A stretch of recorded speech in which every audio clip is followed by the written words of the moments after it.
Hello students, welcome to M for PRT and TGT. मापन और मूल्यांकन के बारे में पढ़ रहे थे, जिसमें से मापन कंप्लीट कर लिया था। आज मूल्यांकन का टॉपिक स्टार्ट करते हैं, तो बिना टाइम वेस्ट किए स्टार्ट करते हैं। मूल्यांकन क्या होता है, ठीक है। एक चीज़ का याद रखें, मापन और मूल्यांकन दोनों पढ़े, उसके बाद जो मैं अंतर बताऊँगी फिर वो अंतर पढ़े, तभी आपको ये टॉपिक अच्छे से क्लियर होगा। तो मूल्यांकन क्या होता है? मूल्यांकन में संख्या हो भी सकती है और क्या होता है, नहीं भी हो सकती है, ठीक है। इस चीज़ का आपको याद रखना है, यानी कि संख्या होने का मतलब जैसे कि किसी छात्र की आपने मूल्यांकन किया, एग्ज़ाम लिया, फाइनल एग्ज़ाम लिया, तो उसमें आप संख्या भी दे सकते हो कि 500 में से 300 नंबर आए हैं, ठीक है। या फिर ग्रेड भी दे सकते हो, ग्रेड के द्वारा भी मूल्यांकन होता है, ठीक। तो ग्रेड में क्या होता है, संख्या नहीं होती, ग्रेड ए बी सी इस तरीके से भी मूल्यांकन किया जाता है, ठीक है। तो मूल्यांकन में दोनों चीज़ें हो सकती हैं, संख्या भी हो सकती है या नहीं भी हो सकती है, ठीक। तो ये चीज़ बिल्कुल क्लियर हो गई है।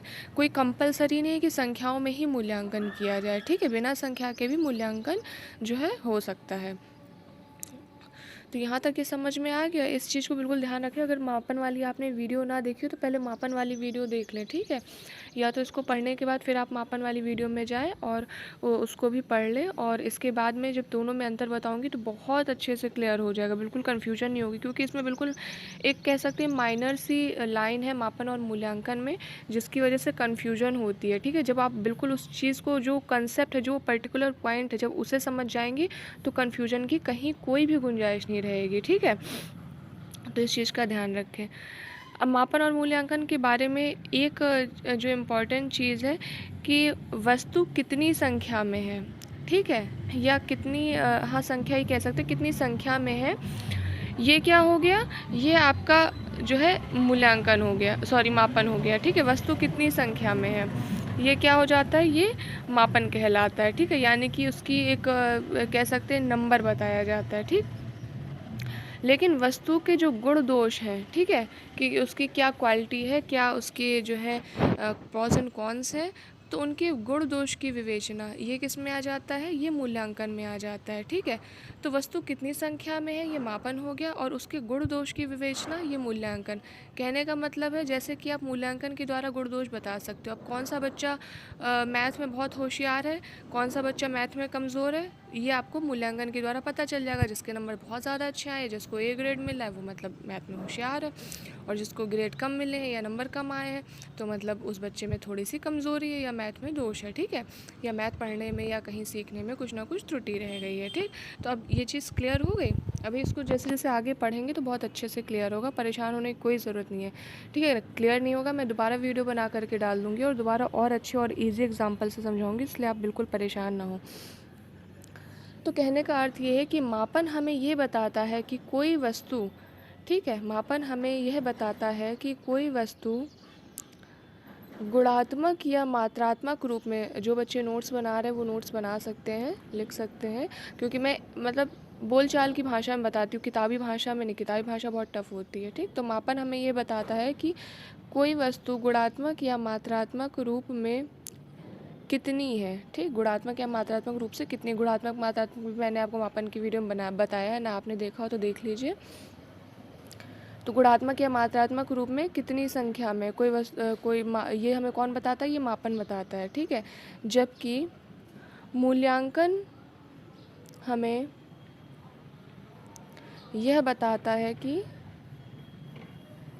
जो मौजूद वस्तु है, ठीक है, वो ज़रूरत के अकॉर्डिंग है या नहीं, ठीक। ये मूल्यांकन के द्वारा पता चलता है कि मौजूद जो संख्या है वो ज़रूरत के अकॉर्डिंग है कि नहीं, ठीक।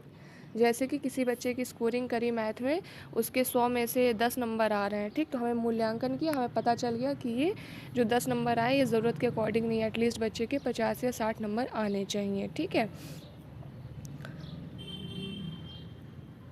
तो इससे हमें पता चल जाए, किससे, मूल्यांकन से, कि मापन क्या हो गया कि हमें ये पता, सिर्फ उसका एक नंबर पता चला कि हाँ इतना नंबर है, ठीक। मूल्यांकन में हमें क्या पता चल गया कि जो नंबर है, यानी कि 100 में से जो 10 नंबर आए हैं ये आवश्यकता के अकॉर्डिंग है या नहीं, या कम तो नहीं है। तो हमें जाहिर सी बात, हमने मूल्यांकन किया तो पता चला कि नहीं, 100 में से 10 नंबर आए हैं, 10 नंबर बच्चे के लिए जो है पर्याप्त नहीं है, 100 में से कम उसके 50-60 नंबर आने चाहिए। 10 नंबर आए यानी कि उसको मैथ में अभी अच्छे से ज्ञान नहीं है, या उसको कोई चीज़ें समझ नहीं आ रही है, या कोई परेशानी है, ठीक है। तो ये हो गया मापन और मूल्यांकन। आई होप कि आपको समझ में आ रहा होगा। नहीं समझ में आया तो आप कमेंट करके पूछ सकते हैं, बिल्कुल ही परेशानी की बात नहीं है। ये टॉपिक मैं ऐसा पढ़ा दूँगी कि बिल्कुल आपके केवीएस में बिल्कुल गलत होने ही ना पाए क्वेश्चन, ठीक है। और केवीएस और सुपर टेट में से क्वेश्चन पूछा जाता है, तो इसको ज़रूर ध्यान रखेंगे। इसकी एक डेफिनेशन है जो कि एनसीईआरटी के द्वारा दी गई है, और ये डेफिनेशन काफ़ी इंपॉर्टेंट है, इसलिए मैं यही डेफिनेशन आपको बता रही हूँ। मूल्यांकन एक ऐसी प्रक्रिया है, मूल्यांकन एक ऐसी प्रक्रिया है जिसके उद्देश्य की प्राप्ति कहाँ तक किस सीमा तक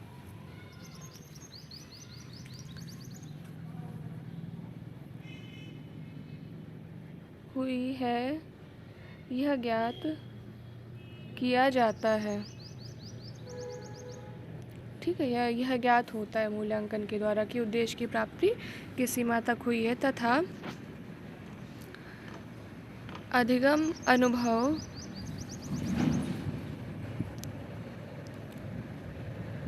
किस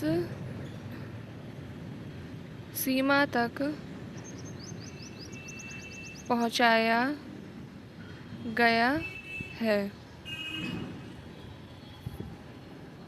जिन्हें लिखनी है डेफिनेशन लिख सकते हैं, इम्पॉर्टेंट डेफिनेशन है। और शैक्षिक उद्देश्य, उपलब्धि नहीं, उद्देश्यों की बात कर रहे हैं। शैक्षिक उद्देश्यों की प्राप्ति कहाँ तक हुई है, यह भी ज्ञात होता है, ठीक। तो एनसीईआरटी का क्या कहना है, मूल्यांकन एक ऐसी प्रक्रिया है जिसके द्वारा यह ज्ञात होता है कि उद्देश्यों की प्राप्ति किस सीमा तक हुई है, अधिगम अनुभव कहाँ तक पहुँचाए गए हैं, और शैक्षिक उद्देश्यों की प्राप्ति कहाँ तक हुई है। ये कौन कहता है, एनसीईआरटी, और ये बहुत ही इम्पॉर्टेंट डेफिनेशन है एनसीईआरटी की, ठीक है। इसको ध्यान रखेंगे। तो यहाँ सबसे ज़्यादा फोकस किस पे किया गया, उद्देश्यों की प्राप्ति किस सीमा तक हुई है, अधिगम अनुभव किस सीमा तक पहुँचाए गए हैं, और शैक्षिक उद्देश्यों की प्राप्ति कहाँ तक हुई है, ठीक है। तो ये 3 पॉइंट है जिस पर एनसीईआरटी ने फोकस किया है मूल्यांकन के लिए, कि मूल्यांकन हमें ये चीज़ें बताता है, ठीक है। इन 3 पॉइंट्स को आप याद रखेंगे, उद्देश्यों की प्राप्ति, अधिगम अनुभव और शैक्षिक उद्देश्यों की प्राप्ति, ठीक है। ये 3 पॉइंट्स बहुत ही इम्पॉर्टेंट हैं। इसके बाद चलते हैं नेक्स्ट, मूल्यांकन के चरण, ठीक है। अब आपको मूल्यांकन के चरण भी तो पता होना चाहिए, कैसे मूल्यांकन करते हैं, मूल्यांकन कैसे किया जाता है, क्या स्टेप्स होते हैं।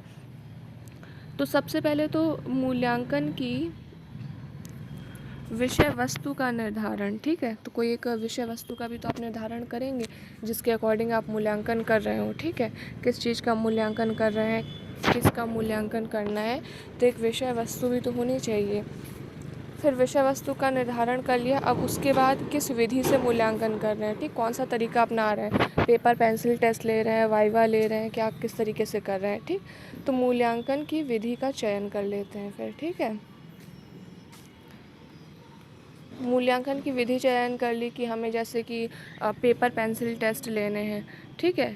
तो इसके बाद क्या हो जाता है, उसके बाद उसके मानकों का निर्धारण, कि चलो हम टेस्ट तो ले रहे हैं लेकिन हमें कैसे पता चलेगा कि मूल्यांकन के बारे में कि कौन सा बच्चे ने अच्छा उपलब्धि पाई है, क्या उसको हम एक मानक निर्धारित कर लेते हैं, ठीक है।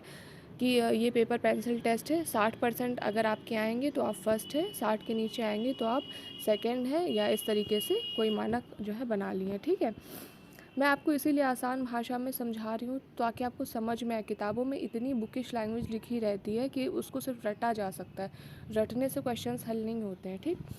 मूल्यांकन के लिए फिर आंकड़े इकट्ठा करेंगे, यानी कि अब वो जो सारे बच्चों ने पेपर दे दिए या क्वेश्चंस के आंसर दे दिए, अब वो सारे आपने कलेक्ट कर लिया डेटा, ठीक है। अब आंकड़े इकट्ठे हो गए, वही क्या है, वो आपके आंकड़े जिनका आपको मूल्यांकन करना है, ठीक। अब आंकड़े इकट्ठे करने के बाद उनका विश्लेषण यानी उनका एनालिसिस करेंगे, ठीक है। किसको किस क्वेश्चन में कितने नंबर मिल रहे हैं, किसने क्या मतलब कौन सा क्वेश्चन सही लिखा है, किसने गलत लिखा है, आधा सही है आधा गलत है, कहने मतलब पूरा आप जो है एनालिसिस करेंगे। उस आधार पर फिर क्या होगा, लास्ट में जो है रिज़ल्ट आ जाएगा, यानी कि निष्कर्ष निकल आएगा, ठीक है। किसके ए ग्रेड आए, किसके बी ग्रेड आए, किसका बहुत अच्छा था, किसमें सुधार की आवश्यकता है, ये सारी चीज़ें पता चल जाएंगी। तो ये किसके द्वारा होगा, मूल्यांकन के द्वारा। तो इन स्टेप्स से गुजरना होता है और हम किसी छात्र का मूल्यांकन कर लेते हैं, ठीक है। तो आज के लिए इतना ही। अभी एक वीडियो और मूल्यांकन पे आएगी। कुछ मूल्यांकन के प्रकार हैं जो कि इम्पोर्टेंट है, जैसे कि फॉर्मेटिव इवैल्यूएशन और सबमेटिव, यानी कि रचनात्मक और योगात्मक मूल्यांकन, जिससे काफ़ी क्वेश्चंस आते हैं UP TET, C TET, super TET और आपके केवीएस के एग्ज़ाम में। ठीक है, तो इसलिए उसको मैं एक अलग से वीडियो बना करके बताऊंगी। और उसके बाद में एक नेक्स्ट जो वीडियो आएगी वो मापन और मूल्यांकन में अंतर की आएगी, जिससे आपको बिल्कुल क्लियर हो जाएगा। ठीक है, तो एक क्लास में पूरे आपके जो भी कन्फ्यूजन है उसको पूरा दूर कर दूंगी, मापन और मूल्यांकन को। इसको आप पढ़ेंगे तो आपको बहुत अच्छे से समझ में आएगा। इस टॉपिक को लेकर के आप बिल्कुल भी परेशान ना हो। ठीक है, अपनी तैयारी करते रहें, और जो केवीएस पीआरटी टीजीटी की तैयारी कर रहे हैं आप लोग बिल्कुल लगे रहिए। ठीक है, ये बिल्कुल इसमें मत बैठिए कि नोटिफिकेशन आएगा तभी पढ़ेंगे। ठीक है, so all the very best. आप जिस भी एग्ज़ाम की तैयारी कर रहे हो, केवीएस, एनवीएस या फिर कस्तूरबा एग्ज़ाम की तैयारी कर रहे हैं, या फिर अगर आप सुपर टेट की तैयारी कर रहे हैं, UP TGT biology, LT biology की तैयारी कर रहे हो, तो शॉर्ट नोट्स के लिए, इंपॉर्टेंट नोट्स के लिए और भर्ती संबंधित जो भी जानकारियाँ निकलती हैं, जो भी अपडेट आते हैं, उनकी जानकारियों के लिए चैनल को लाइक, शेयर और सब्सक्राइब कर सकते हैं। साथ ही साथ बेल आइकन प्रेस कर दें। जैसे ही कोई भर्ती निकलती है या भर्तियों से संबंधित कोई भी जानकारी आती है, मैं उसके बारे में आपको इन्फॉर्मेशन प्रोवाइड करा दूँगी। All the very best. Thanks for watching.